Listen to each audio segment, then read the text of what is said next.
Good to see you, man. Why don't you go ahead and kick us off, man? Take a couple of minutes, tell everybody who you are and what you guys do. For any that don't know you, although that's kind of your job, man. I bet everybody already knows you. So kick us off. Well, I appreciate that. I'm Scott Mills, president of William Mills Agency. It's a family business. I work with my brother William.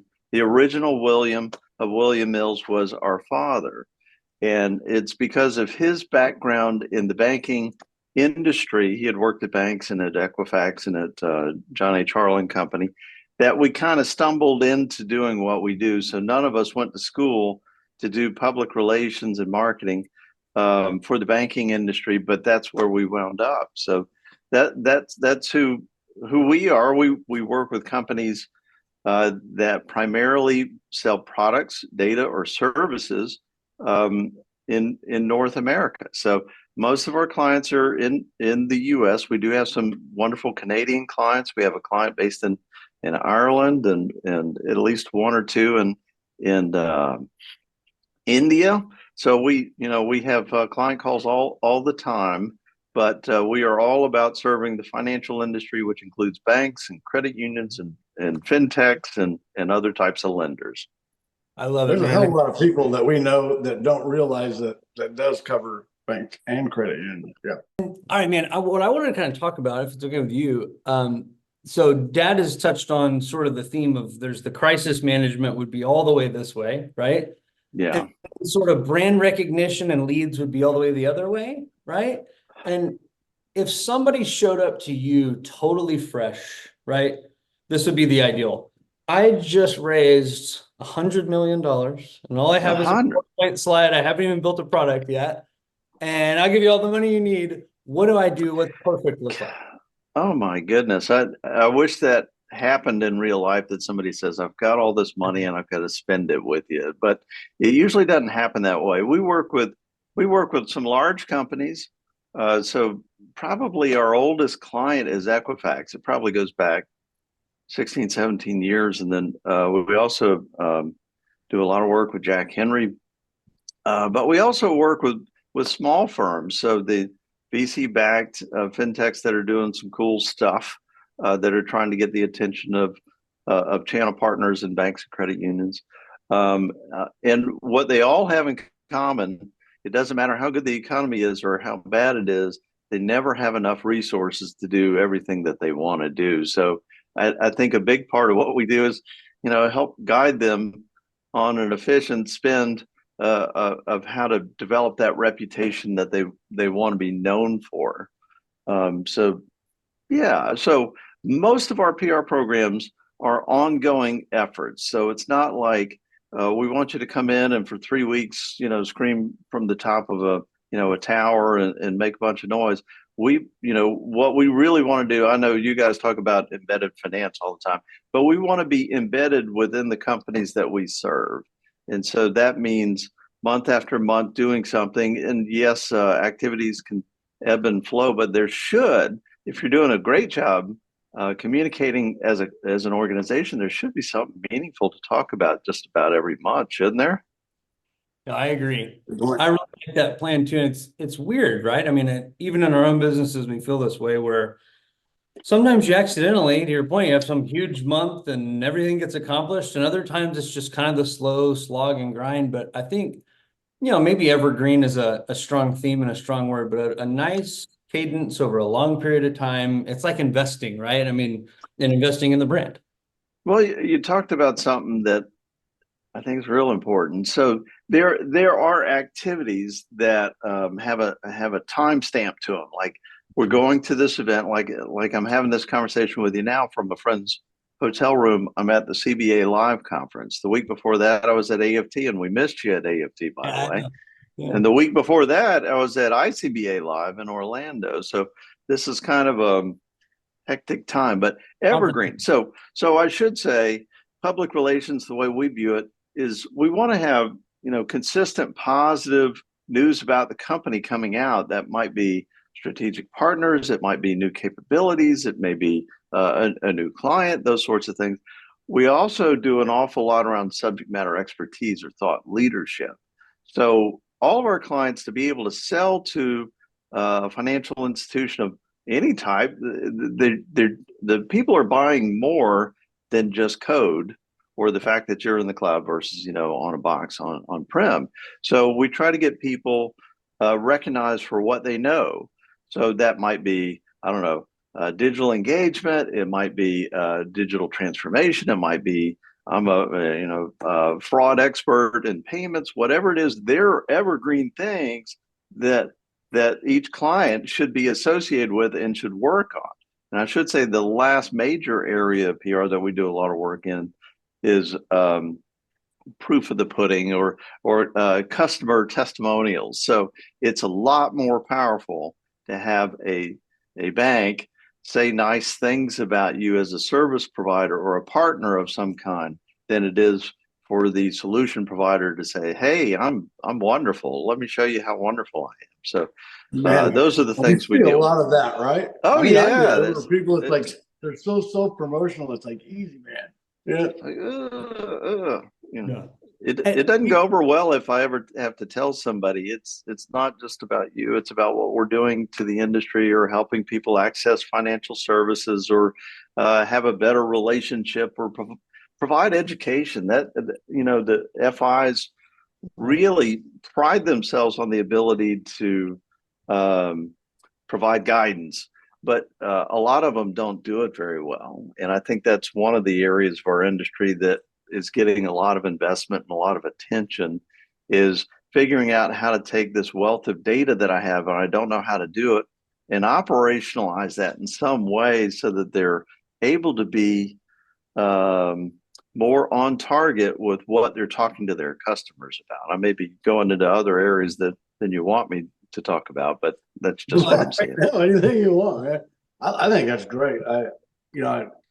I always tell people it's like when you build something like data, for example, right? I'll bet you $1 I know more about it than somebody that bought it, right? And so if you're a banker and you dig into your own information, own it, man. I mean, really own it and understand it and ask yourself questions. I mean, just everybody wants to go, where's the easy button? And it's like, sometimes think differently and you'll see things. And that's really where you eliminate the really cool insights and actionable things that you can do. Well, there are a lot smarter people than I am saying things like AI is only as effective as the data that you have to work with. And so if you take that for what it's worth, and I believe it to be true, one of the themes, and you guys have probably seen, we're getting ready to publish Bankers as Buyers. It's an annual report that we do.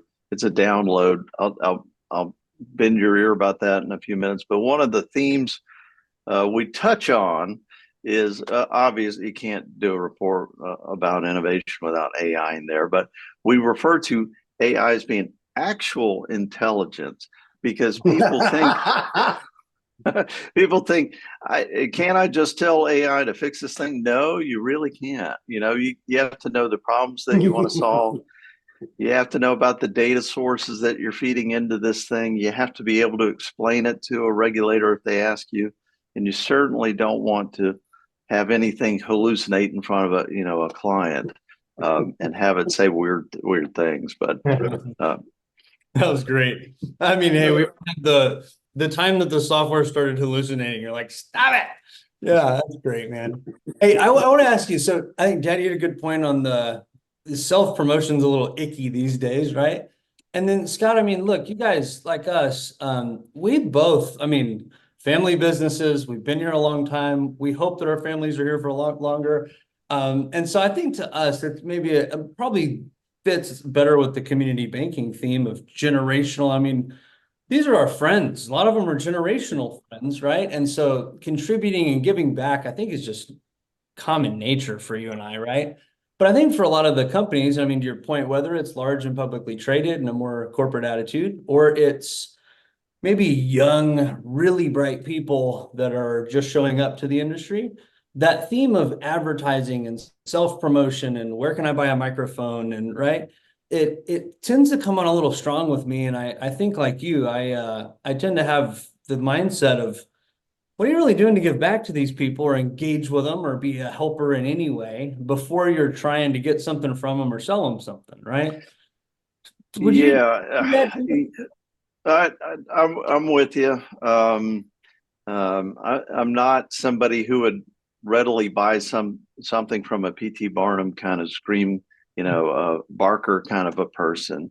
And it's that, you can be very successful and self-promotional. But there's got to be some substance there, and Right. I'm of the opinion that, and you touched on a few things that I could go on about, but I view it as we are citizens of this industry, in that we should be giving back. And I think for people buying innovation, the people selling ought to be leading with what they know, and provide value, and be saying things that maybe other people aren't saying, and sharing insights, and shining a spotlight on other customers who have done some really cool stuff. I think reference selling is amazingly important in our space. But I believe, and I try to practice this myself, to be a citizen, and so I'll volunteer for things maybe a little too often. You do, man. You're everywhere. I'll share information. Somebody said, "Hey, I want to brainstorm with you." They're not a client, but we have a call on Friday. We're going to be talking about some themes that, she wants to be able to build on. So I'm very free with my time, and love to get back. And as I get a little older, I'm guessing I'm a little closer to Dave's age than Tanner's age. But I sort of I want to make sure I leave a positive impression on the industry and the people I work with. One of the things you hit on, and I don't know how to even really tap it, but it's like people are smarter than God. There's probably people going, no, they're really, really not anymore. But yeah, right. But they're smarter marketing wise, and so. You see so much bullshit, and the big companies will go out here and they virtue signal, and it's like, this cause or that cause, or, here's my athlete friend, or here's my black friend. And it's like, God, you're trying so hard, and it's really bad. Right. And you're like overdoing it. And I think a lot of people that have been marketed to their whole lives, we want to call them digital native or whatever, Instagramaholics, right? And they're like, never heard of Facebook. That's old, man. And people that live that way, it just looks like a sellout to them, I think, and they don't buy it. It's appropriation, man. Yeah. A lot of the solution providers that we all know and work with, the decision to put that stuff in a bank might be career ending. So it's a big, important deal. If we're talking about kind of an enterprise deployment of something, so that's serious stuff. You're talking about, we can survive, a hit or miss every once in a while, but for a banker to say he or she wants to replace this thing that the banks had for 20 years with something else new and different, if it doesn't go well, they're out of a job, and it might be hard to get the next one. So I guess to dial up the serious meter, this is important stuff that we're doing, and it should be treated as such, and you just can't be too flippant about what you say, about what you do, or how you do it, or, like I said, you can be promotional, but, let's be cool about it. All right. Yeah. I love that. The truth tellers team, man. People being out there and just be real. I'm so big on that. If people are like, how do you be successful? I'm like, tell the truth. Just try that. It might work. Authenticity goes a long way too, right? Absolutely. Dave, I think you referenced younger digital natives. I'm less concerned about talent for fintechs as I am talent for banks. I'm really concerned that not enough people are seeing that as a noble profession. And I think we're down to about 14 universities that have banking as a degree. Now, you can get a finance degree from a lot of wonderful schools, but it's not a banking degree. So I know a lot of privately held community banks if there's not the next generation to step up and say, "Hey, I got it," what are they going to do? Good call. I'm sorry, Ken. Like Rick talks about this all the time about in the old days, right? That you go to work in a bank, and I mean, man, you're in the lending department for a while, then you're on a teller line for a while. They taught you everything and really helped people. And then what really was cool, like me and Tanner being, different in age, man, he's coming here talking technology, and I'm like, okay, wait a minute, is that, we're doing remittance, item processing, what the hell are we talking about? And kind of learn together, right? Putting the pieces generationally together really helped us. But I think that we are at a moment in time to where everybody's missing it, man. Banking is cool as shit. It's about to get really, really cool. And it's not going to be, do you know what those numbers at the bottom of the check mean? It's like, what's a check, dude? Right. So, I mean, it's just like a whole nother world happening. And for people that in the generational or, transformation of your bank and succession planning, man, if you can't work on succession planning within your own family at your bank, right? That's on you for being a dumbass. Go hang out with Scott for a while and Tanner. I mean, they'll get you jazzed up. Call. Well, I did want to mention there was a bank that was started up within the last 2 years. It's called Moultrie Bank and Trust in Moultrie, Georgia. And I went down there with John McNair of the CBA of Georgia, and we did a video. And I believe if you go to the YouTube channel of the CBA, you'd find it. But it was such a cool story, because I know there's a lot of hand wringing about consolidation of financial institutions or credit unions buying banks really upsets a lot of people. But this is a story about a community coming together and thinking it's important for us to have a community financial institution based here where we could actually talk to people that are helping to make the decisions about this. So they raise probably more money than they need to start the bank, but they did it with like 418 investors. And some of them are small dollar investors, compared to Bank others. Of Dave, right? Bank of Dave. Yeah, it was a lot like that, but it's a cool story. So there's no reason why we can't do that for states that only have a handful of banks left, because it can be done. And I don't know, that it was like that movie Bank of Dave. It was a lot like that. So Moultrie Bank and Trust. I think that stuff is so cool. And I think guys like you out there trying to shine a light on these things is huge, right? And I think we all need to do more of that. I want to hear your thoughts. I mean, look, we've talked a fair amount on the fintech and the technology side of the world. On the bank side, I've long thought, I mean, look, we just talked about kind of investing back in your community. And I think you and I mean, we have 3 or 4 of them, right? I mean, certainly the banking side, as well as the technology side, and the things like AFT and conferences on both sides, right? The bank side, to me, I've long felt that they need to be, maybe investing is a strong word, but at least investing in the community of technology and fintech, right? All that's ever happened or existed before is that they go to conferences and get sold to or preached to, right? There's not really much in the way of bankers and technology folks really coming together and working together. And I don't think bankers necessarily prioritize having much of a brand or a presence in that technology community, right? And you think about, Scott on the board of AFT, and a good example there of where all the technology folks come together. And I just think that that's a spot that wouldn't be something everybody would normally recognize, but it's a really important place. And I mean, we all know. This is great though. Some of those you got credit unions that have CUSOs. Man, I mean, these guys stick together like a flock of birds. They're incredible. And then you've got the tech guys. Man, I mean, they'll literally lay their swords down, have a beer, hang out together at AFT, and swap ideas. And you get to the banks, and they're like, "I don't know, man.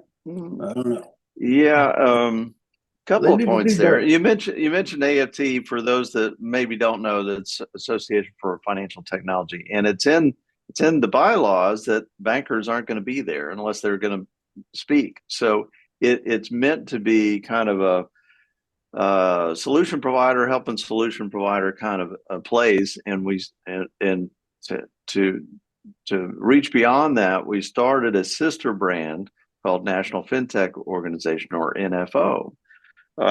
We're more like a startup, but we are a sister brand to AFT, and we did an event recently in Birmingham. Will Bryan of Quanalytics was our host. We had the COO of Synovus talk to us, and there were bankers in the room. There were technology incubators in the room. There was solution providers. It was everybody mixing together because we felt like, we needed to get the community together and learn about what each other is doing. I know you guys are strong helping, build community in Texas, and it's a wonderful banking state. But I shouldn't have said but, because I'm not saying anything derogatory. But I am no. And how about that? And I'm excited about Dave. You mentioned QSOs on the credit union side. I'm excited about some of these groups of banks investing in innovation. So like Jam FinTop or Bank Tech Ventures. And I'm really excited about what our friends at the ICBA are doing with the innovation center that they opened up in Atlanta. So they're doing more accelerator programs, but that facility is open, all year round. So there's going to be a lot more that we can do. And sometimes it feels like pulling teeth, getting bankers together to talk about technology and innovation and be in the same room. But when you get them there, they're usually really happy that they invested that time. I probably should have told you all this before, but yeah, I mean, everything we do is all nationwide. So, I mean, like our roundup, just people from all over the place. It's that same theme where it's an invitation thing, but at the same time, it's not an invitation because we were snooty about it. We're not gonna have that. I don't think we're snooty about anything, but everybody says you're snooty, man. I get that all the time. Yeah, my wife's snooty, but there's the an idea over that shit. If you just say, hey, we want to have all the conference software is built for the more the merrier, right? 100 million people, great. We don't want that. We want to be able to say, we don't want to have to pay people to speak and or take their donations to be able to speak and fund our conference that way. And so you get into a weird dynamic of how we do what we do, but it allows the right people. So we kind of use our data to figure out who the good guys, right? Who the innovative players on all fronts, so that they can actually work together on that stuff. It's the same thing you were talking about. It's really cool. It is. It's good to get people of the same mindset together, whether it's 10 people or 2,000 people. I'd rather talk with an excited banker in Minnesota about what they're doing and how many different fintech relationships they have than I would try to convince somebody, down the road, maybe in Augusta, to say, hey, you really ought to be looking at this. That's not my battle. So I hear what you're saying. You almost have to curate people so that you get people in the room that will contribute to the discussion as opposed to just sit back and. Yeah. Well, this is what's great, man. When you're talking about, probably the greatest PR company in the industry.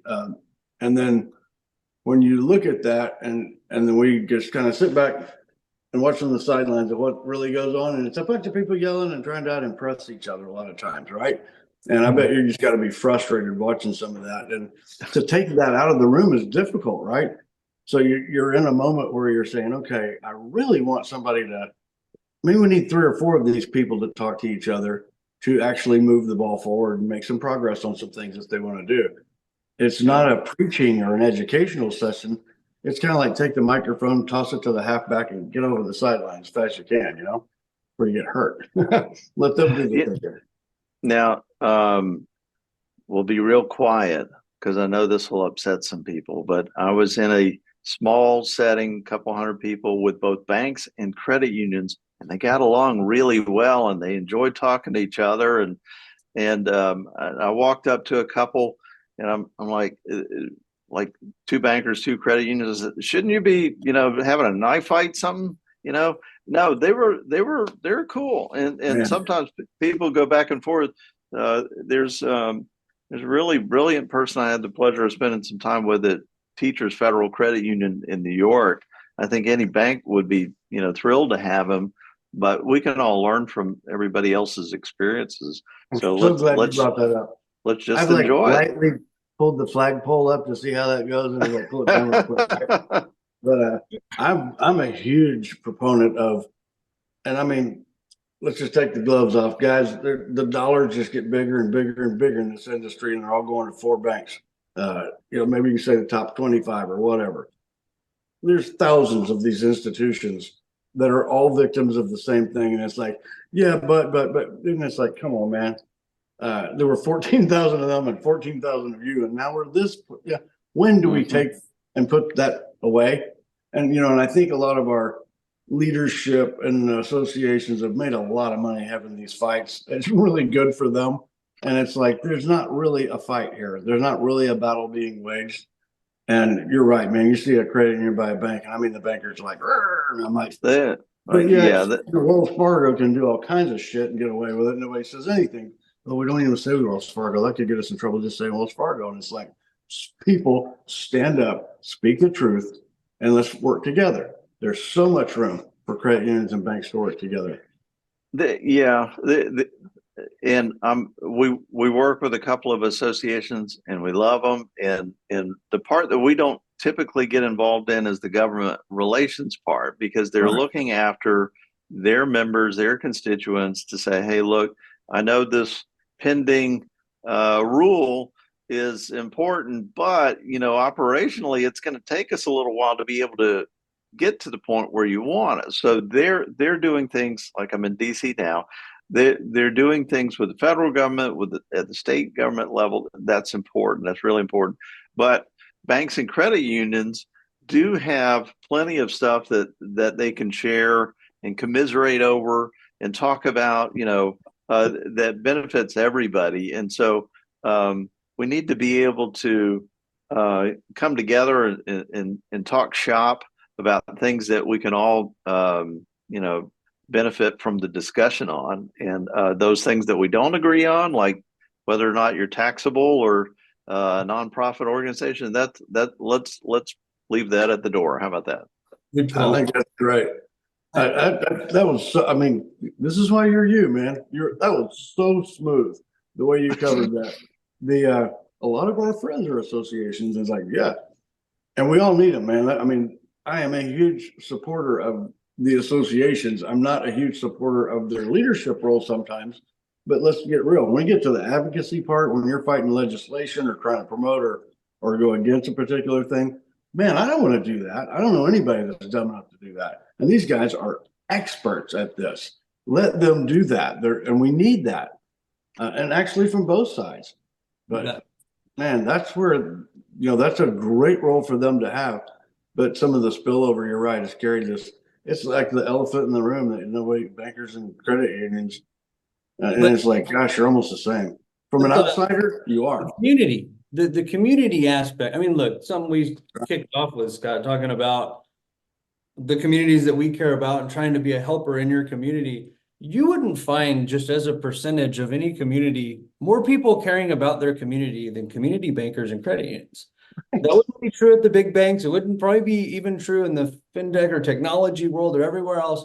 I'm not saying there aren't some really, really good, caring people, but like by and large, almost always you run into very good, community-oriented and caring people at both banks and credit unions, as long as we're talking about community banks and credit unions. Right. That's important, man. These are the good guys. They both have the sticker on the car that says the Centerport Pirates, right? Yes. Yeah, sponsoring the cheerleaders, I love it. That's great. Scott, we were talking about community banks, and I just wanted to mention, because I thought it was a good concept. Community banks and credit unions, they have constituents that they serve, members or customers. It can be geographic, or it can be Sierra Club, whatever the group is, that there's this idea. One thing that got me so excited about Moultrie Bank and Trust is all the banks that were local had since left. So you had banks from based elsewhere, and it doesn't have to be real far away, but they didn't have that. They didn't have what they thought of as their own bank. And I'll go back to John McNair, the CBA of Georgia. He taught me about, or we've talked quite a bit about banking deserts. And that's kind of like, you might have heard the term food desert, where you just can't buy good vegetables and fruit and quality foods. The banking desert is, you've got communities or big swaths of our states that don't have a local bank presence.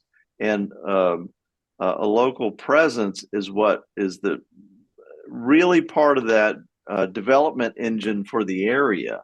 And it's hard to attract people or hard to attract businesses to your area if you don't have a decent banking presence in your community. So I think that gets lost in the shuffle, but I was intrigued by banking deserts, and you can probably define that by, do they have any branches, or do they have a headquarters there, or is it just kind of like the lending office that they set up for a bank, on the other part of the state?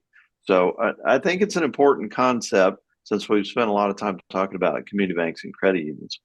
That's fantastic. You have to have access to capital, and you also have to have competition for capital. And that's exactly what banking does for communities. And man, without them, you're not going to have it. You're not going to have growth. Here's a crazy stuff where you get older and you're like, well, wait a minute, maybe I need to rethink some of this. As we watch the FinTech BaaS landscape and all that stuff, it's like geography, everything in banking and everything has all been around, charters around geography, everything's around geography. And all of a sudden, some of that's kind of going away to a certain degree. And I can pick up my phone and say, okay, I can do up to $25,000 or whatever on your phone in an hour. Like, well, wow, that changes everything. And I don't know what that's going to do in the future, but me and Tanner have been talking about crazy stuff on a Friday night, right? Like, seems like since COVID, you can't get people back in the office 100%. And, right. And I think there's also a weird shift in real estate. You moved to comfort. I'm like, yeah, anybody would love to live in a little old comfort nowhere. I mean, it's a great little sleepy town, cool, nifty shops. It's a place you go on a weekend, and get a bed and breakfast. But who could live there? Well, all of a sudden, damn near anybody. And that is a game changer for our industry to think about. Holy cow, I don't know where all that goes. You bet. Every once in a while, I'll have a fantasy about moving to a rural Georgia town with a cute square, and you get a lot of house for not a whole lot of money. But then to your point, that's probably more of a weekend thing than an everyday thing, because every day I kind of like, I don't know, Home Depot and restaurants and seeing a lot of people. I don't know. So check this out, man. I live out, I got 25 acres of this place here, got a 5-acre lake. I can still get my groceries delivered and get pizza. That's great. Hey, man, I have loved the hell out of this conversation, guys. This is really cool. And I think we, like we all talked about, we hit a really wide range of a lot of different stuff. But Scott, I want to give you a couple of minutes, man. Final thoughts, anything at all that's on your mind. You got the floor, man. So I'll toss you the microphone. Anything you want to talk about, anything that's on your mind. Where you say bad things about your brother and we edit it out. Oh, no.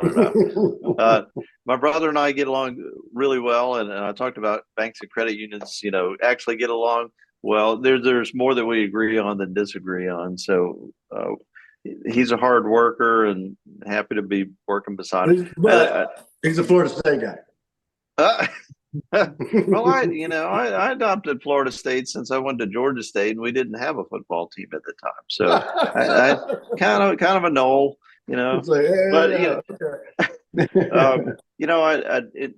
Preparing for this conversation, I listened to probably 5 or 6 podcasts that y'all did, and I enjoyed them, and you had some people I respect on there quite a bit. and you go deep with one person, which I think this is the perfect forum to do that, and you make people relaxed. What we're getting ready to put out should be April 3rd, somewhere around there, is Bankers as Buyers, and it's a free report, but we're doing something that most media don't do, and that is do a lot of interviews on kind of a couple of themes, and let's take what this marvelous group is saying about these things, like AI, actual intelligence, artificial intelligence, and then we'll put it together in hopefully it's an easy to read kind of format. So it's a nice report. We probably did 15, 16 one-on-one interviews. We also have contributed articles by some really smart people that go a little deeper into their area expertise. But we also include some research that we come across, like BAI research is in there, and some notable bank consultants also cited in that thing. So it feels like these days, if it's not a podcast, it's a very short little news blip about something. And this is kind of a once a year, let's step back and think a little deeper about what everybody's seeing and themes that seem important. And let's drill down on that. So it's called Bankers as Buyers. We've been doing it, I guess, about 21 years now. Yeah.